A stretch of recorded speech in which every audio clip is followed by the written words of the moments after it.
Hello everyone, कैसे हैं आप। आई होप आप घर पे अच्छे से होंगे। बच्चे, आज हम क्रॉस मल्टीप्लिकेशन मेथड को सीखेंगे। ठीक है। क्रॉस मल्टीप्लिकेशन मेथड सीखने के बाद मेरा ये मानना है ये आपका फेवरेट मेथड बन जाएगा। रीज़न, क्रॉस मल्टीप्लिकेशन मेथड से किसी भी पेयर ऑफ लीनियर इक्वेशन को जब आप सॉल्व कर रहे हो, ये बहुत कम समय में आपको एक्स और वाई की वैल्यू प्रोवाइड कर देगा, यानी आपके सोल्यूशन के बारे में ये कंफर्म कर देगा। Elimination method, substitution method, graph method, तीनों मेथड की ये बहुत इजी है। ठीक है, बहुत इजी है, उसमें भी कोई प्रॉब्लम नहीं है, हम सबको अच्छे से वो आ गए हैं। बट जो सबसे कम टाइम लेता है एक्स और वाई की वैल्यू को फाइंड करने में, that is cross multiplication method. But इसमें एक ही चीज़ है कि ये जो पैटर्न यहाँ देखो मैंने बना रखा है, ठीक है, इसी पैटर्न की वजह से इसको, जैसे यहाँ पे कुछ क्रॉस मल्टीप्लाई करना है तो इसी क्रॉस मल्टीप्लिकेशन की वजह से इसको क्रॉस मल्टीप्लिकेशन मेथड किया जाता है। ठीक है, अगर आप इस पैटर्न को अंडरस्टैंड कर जाते हैं तो आपको आराम से ये मेथड मतलब अप्लाई करने में कोई दिक्कत नहीं आएगी और बहुत कम समय में आपको एक्स और वाई की वैल्यू दे देगा। अभी मैंने एक एग्जाम्पल यहाँ पे लिख दी है, पैटर्न भी लिख दी है और मैं यहाँ पे अप्लाई करके आपको बता रहा हूँ। ठीक है, उसके बाद मैं आपको ये सिखाऊंगा कि ये पैटर्न आता कहाँ से है, ये पैटर्न बना कैसे। बच्चे याद कर लेते हैं लेकिन समटाइम उनको पता ही नहीं होता ये पैटर्न एक्चुअली कहाँ से आया। ठीक है, तो इसमें तो ये भी सीखेंगे, प्लस पहले हम इसको ये देख लेते हैं, देखो कितनी जल्दी हमारे आंसर आने वाले हैं। तो एग्जाम में क्या होगा, आपके पास क्वेश्चन होएगा, आपको सॉल्व करना है बाय क्रॉस, तो आपने जल्दी से इस पैटर्न को लिखना होता है। अब ये पैटर्न क्या है पहले उसको भी अंडरस्टैंड कर लें। देखो एक्स के डिवाइड में मैंने क्या लिखा हुआ, एक्स के डिवाइड में मैंने एक्स के कोफिशिएंट नहीं लिखे हुए। एक्स के डिवाइड में एक्स के कोफिशिएंट नहीं है, जैसे 3 और 2, ठीक है, जिसको आप A1 A2 बोलते हो, वो यहाँ पे नहीं होता है। तो एक्स के डिवाइड में एक्स के कोफिशिएंट नहीं होते, वाई के डिवाइड में वाई के कोफिशिएंट नहीं होते, और जो 1 है उसके डिवाइड में कांस्टेंट टर्म नहीं होती, यानी एक्स और वाई के कोफिशिएंट आते हैं। अब ये 1 कहाँ से आ जाता है, ये नंबर कहाँ से आ गए, तो इसको समझने के लिए लेक्चर को कंप्लीट देखना पड़ेगा कि इसकी डेरिवेशन कैसे होती है। लेकिन पहले मैं आप इसको अप्लाई करके बताता हूँ। और ये जो A1 B1 C1 है, आई होप ये आपको पता ही है क्या होते हैं। फर्स्ट इक्वेशन से आपके पास A1 B1 और C1 आ जाता है, ठीक है, फर्स्ट इक्वेशन से। और सेकंड से आपके पास A2 B2 और C2 आ जाता है। ठीक है, तो ये तो हमें पता है। उसके बाद इस मेथड में एक चीज़ और है, यहाँ पे मैंने 1 लिखा हुआ है ना, कई बार यहाँ पे हमें -1 भी लिखना पड़ता है। तो जब मैं इसकी डेरिवेशन करवाऊंगा इस पैटर्न की, तो यहाँ -1 क्यों आ जाता है उसको भी अंडरस्टैंड करेंगे। ठीक है, तो फिलहाल हमने इस पैटर्न को लिख लिया, A1 B1 C1 की वैल्यू निकाल दी, A2 B2 C2 भी आ गया। अब हम यहाँ पे वैल्यूज को डाल रहे हैं। देखो x के डिवाइड में आपको क्या लिखना है, ये जो आपके सामने है। ठीक है, तो यहाँ पर आएगा पहले y के कोफिशिएंट -4 5। अब कई बच्चे क्या करते हैं, यहाँ पे अपॉन लिखते हैं, -4/5। नो बेटे, यहाँ पे कोई अपॉन वगैरह डिवाइड नहीं है, ये एक पैटर्न है।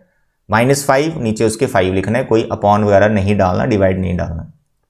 ठीक है, -4 5, फिर आपको कांस्टेंट नंबर लिखनी, -2 और 6 इक्वल टू चलेगा। फिर y के डिवाइड में ये रिपीट करना है, जो पहला वाला आया -2 6, मतलब जो लिखा वहीं से इसको स्टार्ट कर दो। फिर यहाँ पर आपको A1 A2 यानी x के कोफिशिएंट लिखने हैं, जो कि हमारे 3 और 2, और लास्ट में हमारे पास जो 3 2 लिखा उसको रिपीट करना है, 3 2 लिखा उसको रिपीट करना है। देन द फर्स्ट वाला जो -4 5 है वो लास्ट में आ जाएगा। तो ये नंबर लिखने में किसी भी बच्चे को कोई प्रॉब्लम नहीं आती है। और इनको क्रॉस मल्टीप्लाई कैसे करना है, पहला जो नंबर है आपका ना, जैसे B1 है, फर्स्ट एलिमेंट से आपने क्रॉस करना होता है हर एक के डिवाइड में जो लिखा हुआ है। ऐसा मत करना ये जो 5 है तो पहले इसको कर दो, फिर माइनस का सब गड़बड़ हो जाएगा। ठीक है, माइनस में पंगा फंसेगा। आपको क्या करना है, फर्स्ट एलिमेंट से ही सब को मल्टीप्लाई करना है, यानी पहले ये वाला डायगोनल मल्टीप्लाई होगा, फिर माइनस बीच में फॉर्मूले का रहता है, और फिर बाद में दूसरा वाला डायगोनल मल्टीप्लाई होगा। अब देखो कितनी जल्दी हमारे पास यहाँ पे वैल्यूज आ जाएंगी। अब क्या आएगा एक्स के डिवाइड में, सर जी 24 माइनस सर जी -10। ठीक है, ये वाला जो मैंने माइनस लिखा ये लिखना है, फॉर्मूले का है, कहाँ से आया, जब डेरिवेशन करेंगे वो भी पता चल जाएगा। तो -24 एंड -10, फिर इनको मल्टीप्लाई करना है, तो y के डिवाइड में ये सब लिखना है। It is -4 -6 3 18। उसके बाद 1 के डिवाइड में 5 3 15 माइनस एंड -8। थोड़ा सा सिंप्लीफाई करें, ये सब बच्चे सिंप्लीफाई कर सकते हैं। देखो यहाँ पे बनेगा +10, तो -24 और +10, सर ये तो मेरे पास आ गया -14। ठीक है, ये डायरेक्ट लिख सकते हैं, कोई दिक्कत नहीं। यहाँ पर आपका -18 -4, सर ये मेरा आ गया -22, और 1 के डिवाइड में सर यहाँ पे बन जाएगा +8, सर ये 23। तो what is x, can you tell me. अब कैसे फाइंड करना है x, भाई ये तीनों इक्वल हैं। जब आपको x फाइंड करना है तो x वाली टर्म को लास्ट टर्म के इक्वल रख लो, या फिर डायरेक्ट लिख लो जैसे मैं लिख रहा हूं, डायरेक्ट भी लिख सकते हैं, कोई दिक्कत नहीं। x को यहां से नहीं छेड़ना, कहीं क्रॉस मत करना, x को यहीं फिक्स कर दो। इसके जो नंबर नीचे लिखा है ना -14, ये इस कांस्टेंट टर्म को दे दो, तो ऊपर जाके बैठ जाएगा यहाँ पर है ना -14, 1 से मल्टीप्लाई होके आपको मिल जाएगा -14/23। दैट्स ऑल, दिस x का वैल्यू। और y का वैल्यू सेम, y के डिवाइड में जो नंबर आया है इस कांस्टेंट टर्म को दे दो, तो इट इज -22/23। That's all. अब देख लो 3 स्टेप में आपका क्वेश्चन निपट जाता है। पहले पैटर्न को लिखना है, उसका वैल्यूज डाल के क्रॉस कर दो। क्रॉस करने के बाद ये जो इक्वल बन गए तीनों, x लास्ट टर्म के इक्वल, फिर y लास्ट टर्म के इक्वल, x और y की वैल्यू आ गई। तो ये एक ऐसा मेथड है जो सबसे कम समय लेता है, कम समय लेता है। तो मेरा पर्सनल एडवाइस है यार, जब आप मेथड अप्लाई कर रहे हो कोई भी, अगर वहां मेंशन नहीं है कि किस मेथड से करना है, तो क्रॉस मल्टीप्लिकेशन से करो, बड़े कम समय में निकल जाएगा। बस प्लस माइनस का ध्यान रखना, यहाँ पे प्लस माइनस की गलती नहीं करनी। बाकी जिसमें आप कंफर्टेबल हो आप उसी मेथड को अप्लाई करो, कोई दिक्कत नहीं, ठीक है। तो ये था क्रॉस मल्टीप्लिकेशन मेथड। अब हम बात करेंगे हाउ ये पैटर्न बना कैसे, ठीक है। तो उसके लिए हमें क्या करना पड़ेगा, ये जो स्टैंडर्ड फॉर्म ऑफ इक्वेशंस है ना, a1x + b1y + c1 = 0, फिर दूसरी वाली हमारी a2x + b2y + c2, इनको आपको सॉल्व करना पड़ेगा, ठीक है। जनरली सॉल्व करना पड़ेगा, एलिमिनेशन लगाओ या सब्स्टिट्यूशन लगाओ, किसी मेथड से आप इनको सॉल्व कर लो तो आपके पास वो पैटर्न आ जाएगा, ठीक है। तो देखें यहाँ पर फर्स्ट इक्वेशन को पहले मैं b2 से इंटू कर रहा हूँ और सेकंड वाली को मैं b1 से इंटू कर रहा हूँ। वो किस लिए, क्योंकि y के कोफिशिएंट को मैं इक्वेट कर रहा हूँ, यहाँ मैं एलिमिनेशन मेथड लगाने वाला हूँ। तो जैसे मैंने मल्टीप्लाई किया तो जल्दी से हम लिख लेंगे, यहाँ क्या बन रहा है, a1 b2x + b1 b2y + c1 b2 = 0। उसके बाद यहाँ पे a2 b1x प्लस यहाँ भी b1 b2 हो जाएगा, कोफिशिएंट सेम हो गए, और यहाँ पे c2 b1 = 0। अब आप इनको सब्ट्रैक्ट कर दो, इनको सब्ट्रैक्ट कर दो। आपको पता है एलिमिनेशन मेथड में जैसे कोफिशिएंट सेम हुए, अगर उनके सेम साइन है सब्ट्रैक्ट करो, अपोजिट है तो ऐड कर दो। यहाँ तो सेम साइन है, ये दोनों कैंसिल हो जाएंगे। अब ये वाली जो दोनों टर्म है, दोनों x वाली टर्म है, एक तो इनमें x ले लो पहले कॉमन, ऐसा तो है नहीं कि 4x में से 2x गया तो 2x बच जाएगा। यहाँ पर अननोन क्वांटिटीज है उनके कोफिशिएंट, तो आपको क्या करना है, x जो है वो कॉमन ले लो, पीछे जो 2 नंबर ये बच रहे हैं ना इनको लिख लो, तो यही वो पैटर्न बनाएंगे हमारा, ठीक है। ऐसे लिख लिया और यहाँ से दोनों टर्म्स को नीचे उतार दो एज इट इज। उसके बाद आपने नेक्स्ट स्टेप में क्या करना है, बिना x वाली टर्म है ना जो ये वाली, ये बिना x वाली, इनको वहाँ ट्रांसफ़र कर दो, तो ये भाई हो जाएगी प्लस की और ये हो जाएगी माइनस की। इसके बाद मैं आपको अगर ऐसे पूछूं यार, अगर मैंने कहीं लिखा है 5x = 3 ऐसे लिखा है, तो can I right it x/3 is equal to 1/5, can you right it like this, yes. Cross multiply करके देखो क्या बनेगा, 5x = 3 बनेगा। तो किया क्या मैंने, ये 3 जो है वो x के डिवाइड में ले आया और जो 5 है वो इसके डिवाइड में ले आया, ठीक है। यहाँ 1 बचा था ना, वो 5 इसके डिवाइड में आ गया। तो ये चीज़ आपको यहाँ पे करनी है उस पैटर्न को बनाने के लिए, बहुत ईजिली हो जाएगा, देखो आराम से करेंगे। x के डिवाइड में किसे लिखना है, ये वाला फैक्टर लिखना है, x के डिवाइड में ये वाला फैक्टर लिखना है। और थोड़ा सा मैं चेंज कर रहा हूँ, यहाँ पर CB लिखना है तो BC लिख रहा हूँ, तो उसमें कोई घबराने वाली बात नहीं। तो यहाँ पर मैं ऐसे लिख रहा हूँ B1 C2 B2 C1। Okay dear, बड़े आराम से लिख लिया भाई। ये वाला फैक्टर उठा के मैंने x के डिवाइड में ले लिया, जैसे मैं 3 जो है x के डिवाइड में यहाँ लिख दिया था। अब इसी के साथ यहाँ पे बचा 1, क्योंकि वो यहाँ आ गया। अब 1 के डिवाइड में क्या आएगा भाई, ये टर्म दिख रही है, ये पूरी की पूरी उतार दो 1 के डिवाइड में। जैसे यहाँ से 5 जो है 3 के डिवाइड में आ गया था, तो यहाँ पर you can write a1 b2 - a2 b1, this is the number 1। अब ये जो x के डिवाइड में बन रहा है ना आपके पास, x के डिवाइड में ये जो बन रहा है, ये वही पैटर्न है जो मैंने आपको समझाया। ये देखो, ये यही चीज़ है। जब आप इनको क्रॉस मल्टीप्लाई करते हो ना, क्रॉस मल्टीप्लाई, तो यही चीज़ यहाँ पे बनेगी, ये जो मैंने लिखी हुई है। तो कुछ नहीं है, स्टैंडर्ड फॉर्म में जब इक्वेशंस हैं, जब आप इनको सॉल्व करोगे अपने आप x के डिवाइड में वो पैटर्न बन जाता है। ठीक है, तो इस तरह से वो पैटर्न हम बना सकते हैं। y को भी निकाल लेते हैं, y को भी फाइंड कर लेते हैं। अब आपको क्या करना है, इन्हीं इक्वेशंस को जैसे पहले हमने y एलिमिनेट किया, अब आप x एलिमिनेट करो। तो मुझे इनको किससे मल्टीप्लाई करना होगा, x को एलिमिनेट करने के लिए इसको a2 से और इसको a1 से। ठीक है, आप अलग से लिख सकते हैं, मैं यहाँ पे ऐसे लिख रहा हूँ। तो मेरे x के कोफिशिएंट इक्वल हो जाएंगे, a1 a2x प्लस यहाँ पे आ जाएगा आपके पास a2 b1, ठीक है, a2 b1y, और यहाँ पे आ जाएगा आपके पास प्लस c1 a2, और फिर a1 को मल्टीप्लाई किया तो यहाँ पर a1 a2x ये तो सेव हो गए, और यहाँ पर a1 b2y, और यहाँ पे प्लस c2 एंड a1। करो इनको माइनस, सर माइनस किया, x वाली टर्म कैंसिल हो गई। अब क्या करना है, y लेना है कॉमन इन दोनों टर्म में, और इनके जो कोफिशिएंट है उनको माइनस में लिख दो, a2 b1 minus a1 b2, और यहाँ से दोनों टर्म नीचे उतारो, साथ में उधर भी मैं ट्रांसफर कर रहा हूँ जैसे मैंने इनको ट्रांसफर किया था दूसरी तरफ। तो ऊपर वाली जो टर्म है वो माइनस की आएगी और जो नीचे वाली टर्म वो प्लस हो जाएगी, क्योंकि मैं राइट साइड भी लेके जा रहा हूँ इसको। तो इट इज c2 a1 ऊपर से आएगा माइनस c1 a2। ठीक है, अब वही जैसे मैंने बोला 5x = 3, 3 को इधर ले गए, 5 को यहाँ ले गए, वैसे यहाँ पे करने वाला हूँ मैं। ठीक है, तो देखें यहाँ पे y के डिवाइड में आपके पास क्या आ जाएगा, ca माइनस ca, ध्यान से समझे, और यहाँ पे 1 के डिवाइड में क्या आ जाएगा, ab, देखो ab 1 के डिवाइड में ab और ab।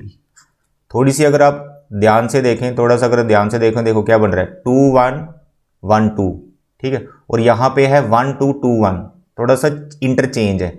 यहाँ ये वाली टर्म पहले आ रखी है ना यहाँ पे, लेकिन यहाँ ये बाद में, इसको ठीक करना। अभी देखो यहाँ बताते हैं, यहाँ लिखा मैंने a2 2 1 और 1 2, ओके डियर, 2 1 1 2, और यहाँ है 2 1 1 2, यहाँ भी 2 1 1 2, लेकिन जो x वाली टर्म में देखेंगे ना, तो जो 1 2 है वो पहले लिखा हुआ है, देख लो 1 2 पहले लिखा हुआ है, 1 2 पहले लिखा हुआ है। इसको ठीक करना है, कुछ नहीं, आराम से हो जाएगा। कैसे, दोनों फैक्टर में से माइनस कॉमन ले लो, इस फैक्टर में से भी माइनस कॉमन ले लो, इस फैक्टर में से भी माइनस कॉमन ले लो।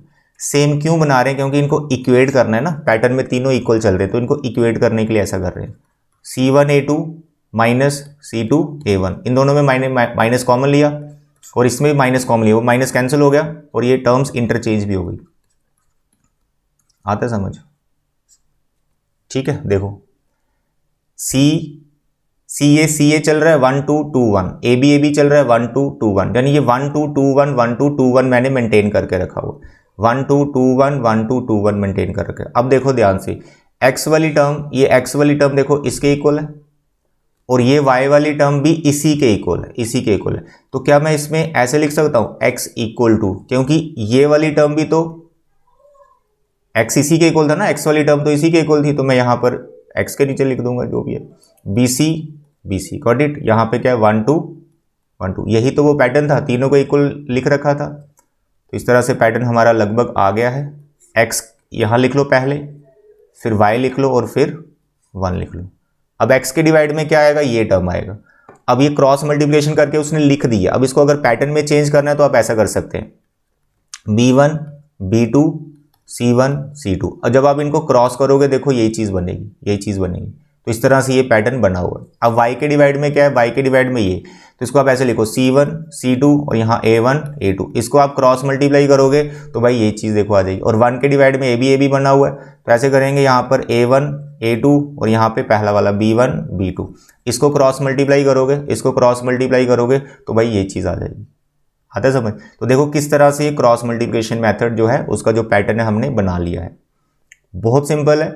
बहुत से बच्चे पैटर्न कैसे आया उसको सोचते भी नहीं है, बट पता होना चाहिए कि पैटर्न कैसे बना।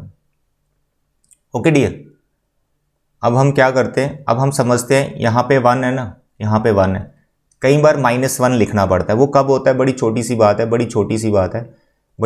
बात है, ये जो आपकी कांस्टेंट टर्म है ना, कांस्टेंट टर्म, ये जब आप इनको राइट साइड लिख रहे हो दोनों को, दोनों को, इट इज़ ऑब्वियस यहाँ पूरे सिस्टम में माइनस का चेंज आएगा, पूरे सिस्टम में, क्योंकि C1 और C2 की जहाँ जहाँ आप वैल्यू लिखोगे, जहाँ जहाँ आप वैल्यू लिखोगे वो माइनस की डाल दोगे। इन जनरल बात कर रहा हूँ स्टैंडर्ड फॉर्म में। तो उस माइनस को एडजस्ट करने के लिए, उस माइनस को एडजस्ट करने के लिए वो माइनस आपका यहाँ 1 के साथ लिखा जाता है, नथिंग एल्स, क्योंकि हम इनको डिस्टर्ब नहीं करते हैं, C1 C2 को डिस्टर्ब नहीं करते हैं पैटर्न में, वही माइनस हम यहाँ पे 1 के साथ डाल देते हैं। फिलहाल आप इसको ऐसे याद रख सकते हैं, ठीक है। बाकी जब डेरिवेशन करोगे ना, डेरिवेशन करोगे कैसे, इन कांस्टेंट टर्म को राइट साइड लेके, तो ऑटोमेटिकली आप देखोगे यहाँ पे जो 1 है ना, यहाँ पे जो 1 है, यहाँ पे -1 आ जाएगा। सिंपल सी बात है। अब मैं एक एग्जांपल आपको बताता हूँ। सपोज करो आपके पास है 5x - 3y + 2 = 0 and hair x - 2y = 7 आ गया। अब बच्चे यहाँ कंफ्यूज हैं, कैसे सर, यहाँ पे कांस्टेंट टर्म रखी है लेफ्ट साइड में और यहाँ कांस्टेंट टर्म रखी है राइट साइड में, सर कहाँ लेके जाएं कांस्टेंट टर्म्स को, जहाँ मर्जी लेके जाओ। अगर आप सारी टर्म लेफ्ट साइड ही रखते हो, कांस्टेंट टर्म भी आप लेफ्ट साइड ही ले जाते हो, तो उस पैटर्न में 1 लिखना +1। अगर आप इन कांस्टेंट टर्म को राइट हैंड साइड लिखना चाहते हो, सिर्फ इन कांस्टेंट टर्म को राइट हैंड साइड ले जाना चाहते हो, तो उस पैटर्न में हल्का सा चेंज करना है, उस 1 की जगह -1 लिखना है, ठीक है। उस 1 की जगह -1 लिखना है। देखो मैं यहां आपको करके बता रहा हूं। 5x - 3y, देखो मैं 2 राइट साइड ले गया और 7 तो पहले से ही था। पैटर्न में कोई चेंज नहीं आता है, पैटर्न में कोई चेंज नहीं आता, आपकी किसी भी चीज़ में कोई चेंज नहीं आएगा। x के डिवाइड में क्या लिखना आपने, b1 b2 फिर c1 c2। y के डिवाइड में क्या लिखना है sir, c1 c2 a1 a2। फिर सर यहाँ पे -1 लिखना है, क्योंकि कांस्टेंट टर्म आपने राइट हैंड साइड लिखी हुई है। तो यहाँ a1 a2 and then b1 b2, बस इनको क्रॉस कर देना, नंबर डालो, यहाँ पर वैल्यूज डालो, कर दो क्रॉस मल्टीप्लाई। अब बताओ यहाँ पे क्या आएगा, जल्दी बताओ। -3 -2, यहाँ पे क्या आएगा, -2 7। राइट साइड ले जाने के बाद जो कांस्टेंट टर्म के साइन होते हैं वही साइन आपको लिखने होते हैं, इनके साइन को चेंज मत करना। वो जो चेंज है वो ऑलरेडी यहाँ पे हमने कर दिया है -1 लगा के, आपने इनको कुछ चेंज नहीं करना। जो यहाँ पे साइन आपको दिख रहे हैं वही साइन आपको यहाँ पे लगाने होते हैं, ठीक है। किसी भी साइड अगर वो हो ध्यान रखना है। -2 7, ठीक है। फिर आपका a वाला आ जाएगा 5 1, फिर यहाँ पे -1 फिर 5 1, पहला वाला रिपीट हो जाएगा, दैट्स ऑल। तो फर्स्ट स्टेप में हमने पैटर्न लिखा, सेकंड में हमने वैल्यूज डाल दी, पैटर्न ही है एक तरह से। अब आप इनको क्रॉस कर दो। -21 माइनस रहेगा फॉर्मूले का, ठीक है, और -2 ये प्लस हो गया, तो इट इज़ -4 ही मेंटेन रहेगा। It is -2 minus it is 35 -1 sir it is -10 और +3 हो जाएगा। From here you can find x and y। ये बचा आ गया -25, ये आ गया -37 और ये आपका आ गया -7। तो व्हाट इज़ x, इसका माइनस तो वैसे ही कैंसिल हो गया, तो -25 को वहाँ ट्रांसफ़र कर दो सर, -25/7 हमारा आंसर आ रहा है। y = -37/7 आ जाएगा। ओके डियर, आई होप आपको ये क्लियर हुआ होगा। बहुत सिंपल मेथड है यार, ये बहुत सिंपल है और सबसे कम समय यही मेथड लेता है किसी भी पेयर ऑफ लीनियर इक्वेशन को सॉल्व करने के लिए, ठीक है, बहुत कम समय लेता है ये। तो अभी के लिए इतने ही बच्चे, नेक्स्ट में हम जो है इस पे जो बेस्ड एक्सरसाइज है उसको कंप्लीट करेंगे। थैंक यू बच्चे, गॉड ब्लेस यू।